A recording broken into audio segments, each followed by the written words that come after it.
تعد لتنظيم كاس العالم انه اهدافها واضحه معناها سواء رياضيا او سياحيا او اقتصاد الدوله. لو فهموا انه كره القدم والا الرياضه قادره اليوم انها تدعم حتى ميزانيه الدوله في حد ذاتها.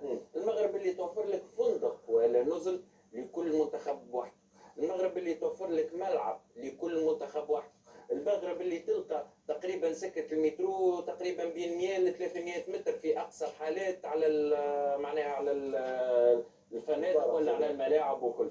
دونك خلينا وقت اللي نحكيو هنا نحكيو باش نقولوا الملعب هذاك اللي صار فيه الافتتاح تاع البطوله الافريقيه هذه حضر في ظرف سنتين، معناها تم الهد نتاعو واعاده البناء اللي ذكرنا بصوره اخرى عنا هنا في تونس، وهذا اللي يعمل الفرق بين مسؤول ومسؤول. نحن ملعب المنزه لولا تدخل سياده الرئيس لتغيير حتى نحكيو على المقاول ما كانش يصير، وبقينا فك الاجراءات البروتوكوليه نتاع الادارات ويجي هذا اليوم ويجي الاخر غدوه ولليوم ما صار حتى شيء. لكن مش نقولوا انه كل بلاد تخدمها رجالها، وهنا في تونس مازال فما رجال قادرين انه يخرجوا معناها بهالبلد ولا بالرياضه في البلد من عنق الزجاجه اذا تكاتفت الايات. ما نرجعوش للكلمه اللي انا ديما نقولها منذ سنوات في المنابر الاعلاميه اللي تو موجوده في المغرب، توفرت في المغرب. وقت اللي توفرت هاو كمان يكون شاطرني في الراي، وقت ما توفرت لقينا النتيجه الاراده السياسيه. اكزاكتومون. لما تكون فما اراده سياسيه وعزيمه من السياسيين من السلطه، تكون السلطه على وعي انه البنيه التحتيه والتحسين هذا والملاعب والقاعات الرياضيه وغيره قادره اليوم انها تحسن من وجهه المغرب. واليوم برا شوف انت بعد كاس افريقيا هذه المغرب قداش مش دخل على المستوى السياحي ولا مستوى فبرافو لانه فما اراده سياسيه. هاو نجح المنتخب المغربي وهي نجحت المغرب كبلاد. برافو للناس اللي خدمت قلبوا رب باش وراونا الصور من اعلى طراز في المغرب. اما يد واحده ما تصفقش زاد يا مالك، يد واحده ما تصفقش. الاراده السياسيه اذا رئيس البلاد يحط لك معناها يدخل هو في ملعب فهمتني، ولولا انه دخل هو رانا ما زلنا قال كذا، ورغم تدخله لليوم ما زال ملعب المنزه. هنا يقول لك اين هم المسؤولين؟ الملعب بتاع راهو يوجعك يا مالك قداش عنده ملعب المنزه واقف مقارنه بالملعب اللي صار فيه الافتتاح راهو في سنتين تم هدمه واعاده بنائه. شوف التحفه المعماريه اللي تبنات ملعب اقل من سنتين يا بي، اقل برشا. نحكوا على معناها ملعب الافتتاح راهو سنتين هد واعاده بناء. خاطر ما عادش عندنا برشا وقت في هذا الاطار. كمان ناخذ عليك الكلمه في اطار البنيه التحتيه والملاعب الجميله، وايضا اللي شفناه من النزول من استقبال من افتتاح متميز. المغرب نجح نجاح باهر وكبير جدا في احتضان هذه الكاس الافريقيه. يعني قلت لك انا معناتها الامر ما يستحقش برشا حديث. تخدم طلقه خويا، تخدم طلقه سهله. انا ما نحبش نقعدوا كيما نقولوا ناكلكوا برشا في المواضيع هذه لانه عندنا سنين راح نحكيوا على البناء. انا مره قلت كلمه ضحكوا عليها الناس. ثم يلزم اللي قاعدين يقوموا معناتها ساهرين على التجهيز وساهرين على البنيه وكذا يلزم يكون عندهم انتماء، يحسوا اللي من دورهم يعطيوا اضافه للوطن. انا مره حكيت حكايه ضحكوا عليها لكن هي بالنسبه لي انا عندها معنى. انا قلت لهم وقت قطر خذات معناتها الموافقه باش تنظم كاس العالم في نفس العام احنا بدينا في رومبوا بندح. قطر بنات استادات وبنات وتله وبنات ديزوتوروت وبنات مطارات وعملت دي تونيل وتنظم كاس العالم وكملوا رومبوا بندح تو ما كمل. سا اكسبليك تو ومترو دار البلاد كامله واضح كذا. خليكم على الفكره هذه. انا نحب نقول نحكيو على مستوى اوروبي في المغرب بالطبيعه او بنيه تحتيه.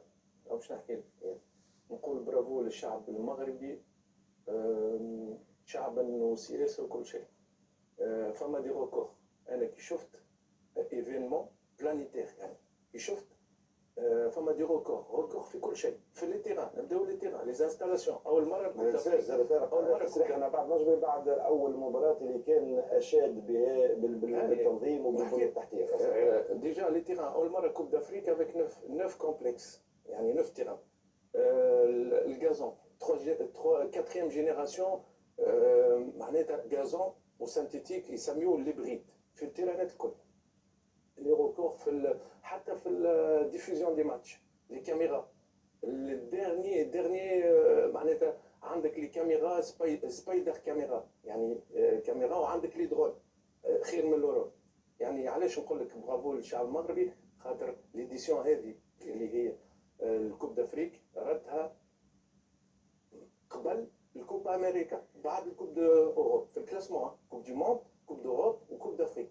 خاطر ما كانتش كيما تو المغرب ردها عطى قيمه الكاس ردها بخي نقولوا اكزيكو مع الكوب دوروب. واضح في النمبر دو شين زاد كي ديفوز لي ماتش 3800 شين في النمبر دي سبيكتاتور. الافريك الكل 57 دوله تتفرج، اللي بكري فما اللي ما يعلمش فما كوب دافريك.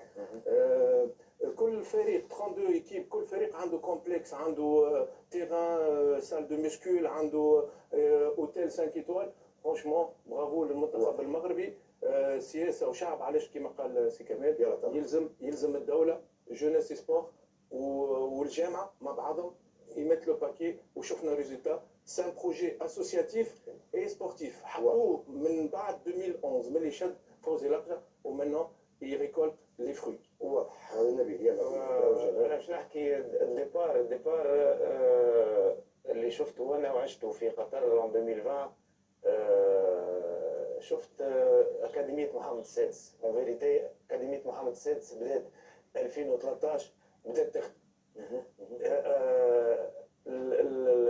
الفلوس اللي تحطت والامبلور اللي تعطات للاكاديميه هذه كانت تنبأ انه المغرب باش تطلع برشا ملاعبيه مش تبدا تحضر باش تنظم كاس افريقيا وباش تنظم كاس العالم وباش تنظم كذا وباش تاخذ معناها الليفل اخر بعيد شويه على الليفل اللي في الافريقي الحقيقه. واضح اكيد. نبيل عبد الرزاق. طارق بالله بعجاله في اقل من دقيقه، فما ملاعبيه كانوا تعداوا معك في السلطه اللي موجودين في المنتخب والله المغربي؟ فما لاعب تو مصاب، هو مغربي امين الوزاني في المنتخب الاولمبي. دربته في جرونوبل ومن ليونس حتى لي 13، وتو يلعب في براغا في اسبانيا في البرتغال. شفنا حتى تصريح لنعيم السليتي حول امكانيه هذا اللاعب. لاعب باخر. شكرا شكرا لك انت من نعيم السليتي على تكوينك لهذا اللاعب. اي لاعب باخر سيكو اللي يلعب مع نعيم سليتي في قطر وعمل لي ديديكاس لي انا باسكو بو دي مره نسلم عليه، عمل لي ديديكاس. حتى الوزاني نستنى في ديديكاس زاد، عمل لي ديديكاس مع نعيم سليتي وقال لي اللي تافي دو بون ترافاي لا دي كاليتي لو بتي. هذا سيكو لعب معايا كوب ناسيونال مع يو 13 وكملنا 70 في فرنسا الكل سيغ 300 يو 13. واضح. بالمناسبه نحييه ان شاء الله. برافو طارق المدرب طارق طويت يعطيك الف صحه. مباراة اكيد نحكيو على استعدادات وتحضيرات المنتخب الوطني التونسي لمباراة يوم